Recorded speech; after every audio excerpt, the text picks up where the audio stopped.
बिस्मिल्लाहिर्रहमानिर्रहीम स्टूडेंट्स, और आज हम एंजाइम के लेक्चर नंबर 2 के साथ हाजिर हैं। और आज जिस टॉपिक पे हमने डिस्कशन करनी है वो है मैकेनिज्म ऑफ एंजाइम एक्शन।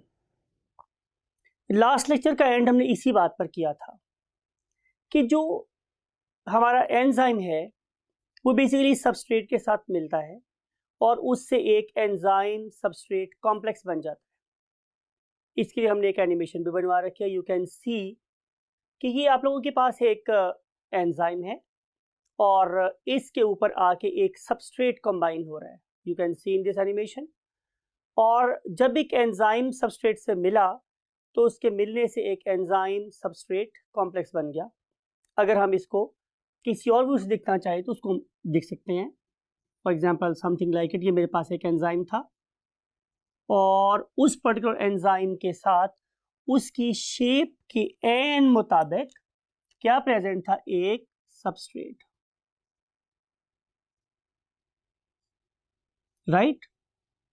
अब इस एंजाइम की शक्ल सबस्ट्रेट जैसी है।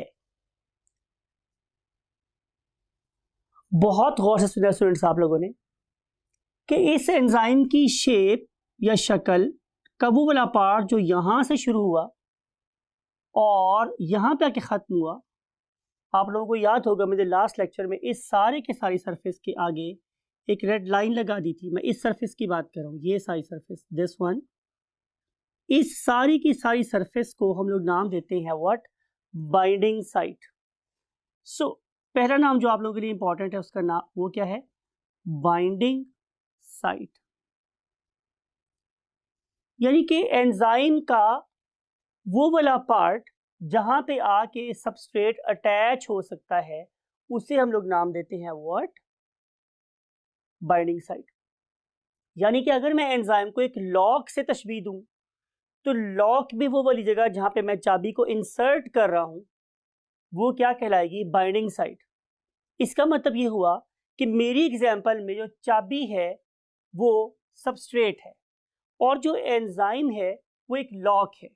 एंजाइम स्टूडेंट मेरे पास क्या है, एक लॉक, और जो सबस्ट्रेट है वो क्या है, बेसिकली एक की।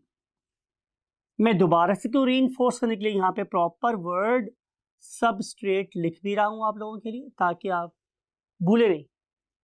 अब जब ये वाली की इस लॉक में जाके इंसर्ट होगी तो जो कॉम्प्लेक्स बनेगा उसका नाम है एंजाइम सबस्ट्रेट कॉम्प्लेक्स। और इसको हम लोग यूं शो कर सकते कि it was basically the enzyme, it was basically N enzyme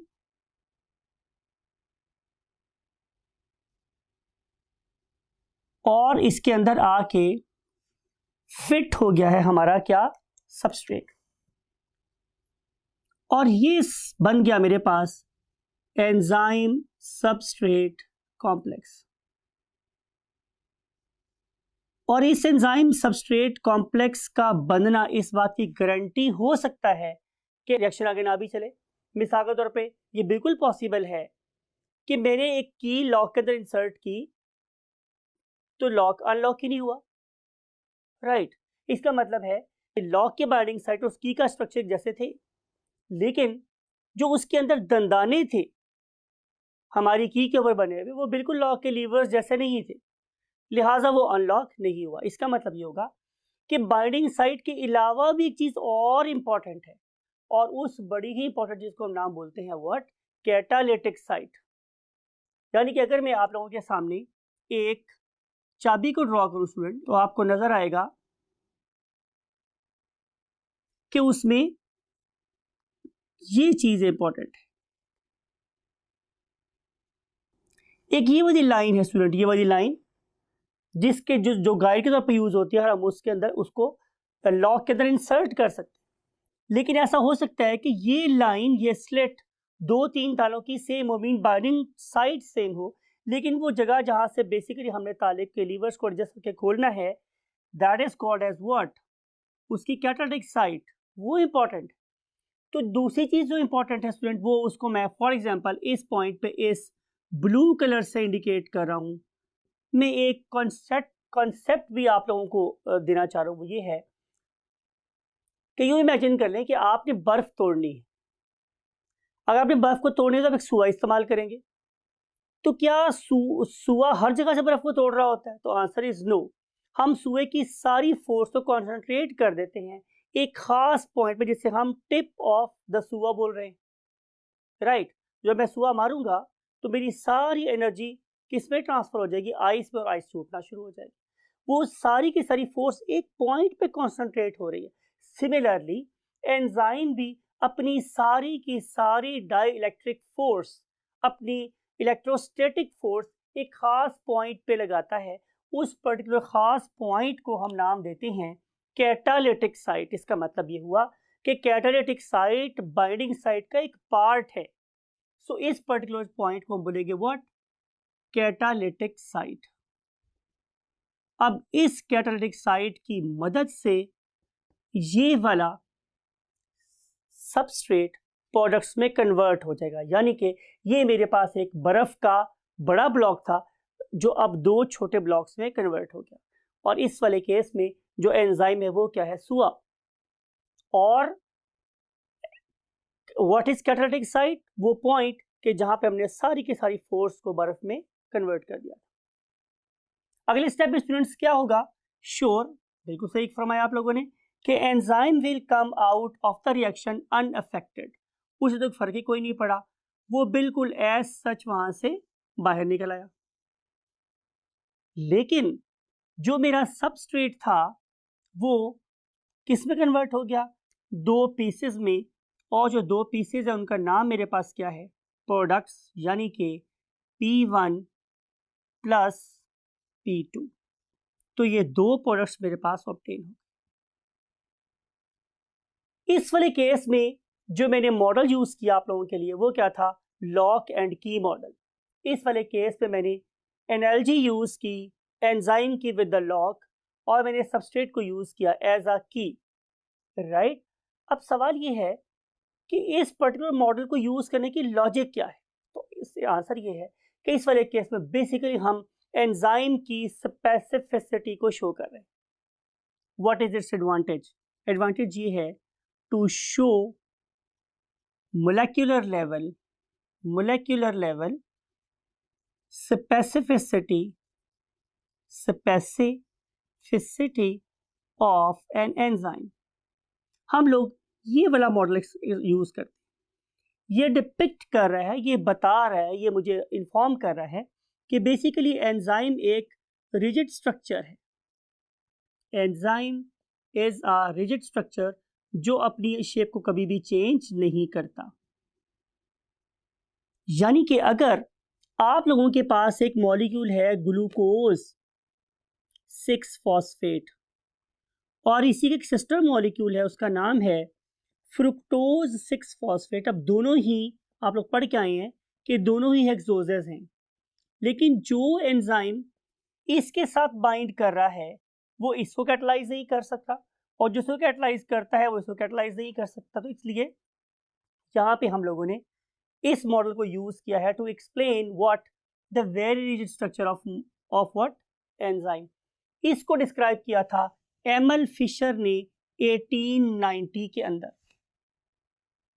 तो जरा गौर से सोचें कि क्या आपके स्टमक में फिश को डाइजेस्ट करने के लिए, मटन को डाइजेस्ट करने के लिए, बीफ को डाइजेस्ट करने के लिए, एग की प्रोटीन को डाइजेस्ट करने के लिए, या दालों की प्रोटीन्स को डाइजेस्ट करने के लिए डिफरेंट डिफरेंट एंजाइम है? तो आंसर इज नो, ऐसा नहीं। चाहे आप लोग दालों से प्रोटीन लें, अंडों से प्रोटीन लें, फिश से, मटन से, कैमल से, कोई भी सोर्स हो प्रोटीन का आप लोगों के पास, लेकिन इन तमाम की तमाम प्रोटीन को डाइजेस्ट करने के लिए आप लोगों के पास सिर्फ एक ही एंजाइम है, और उसका नाम क्या है स्टूडेंट्स? Yes, pepsin. तो इसका मतलब ये हुआ कि ये बात बिल्कुल ठीक नहीं है कि एंजाइम रिजिड स्ट्रक्चर है। इस चीज को हमने मॉडिफाई किया एक नेक्स्ट कॉन्सेप्ट के साथ, और उस कॉन्सेप्ट का नाम हमारे पास क्या था?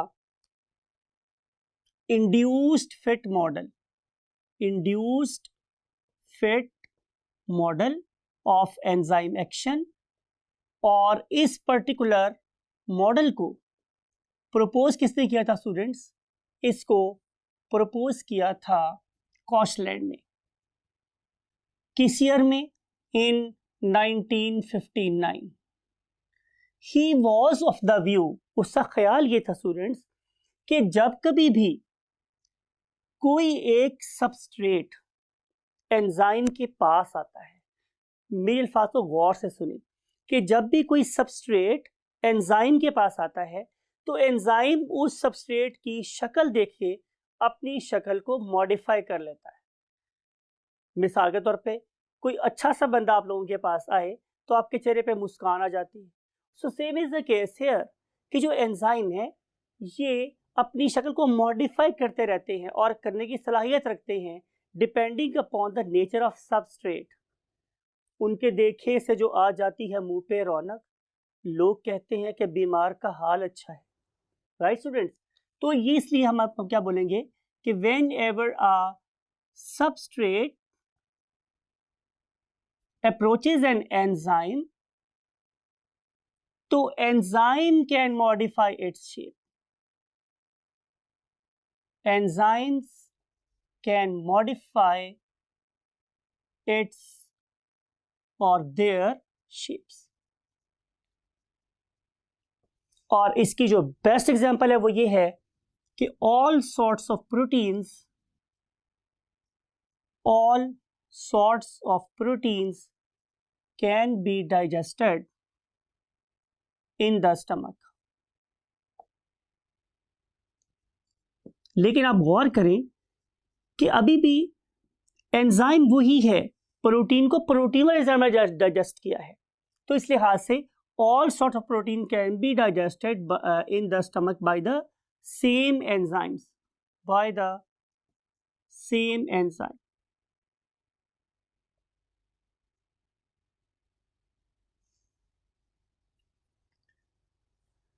That's it for today। ये दोनों मॉडल बड़े इंपॉर्टेंट है, आपने इसके रेलेवेंट जो MCQs और क्वेश्चंस हैं वो भी आपने स्टडी करने हैं। और इनकी डेट्स मैं हमेशा बोलता हूँ कि आपके पंजाब टेक्स्ट बुक बोर्ड के मुताबिक जो बुक है उसमें जितने भी डेट्स हैं वो आप लोगों के लिए बहुत इंपॉर्टेंट है। And take very good care of your self. Bye bye.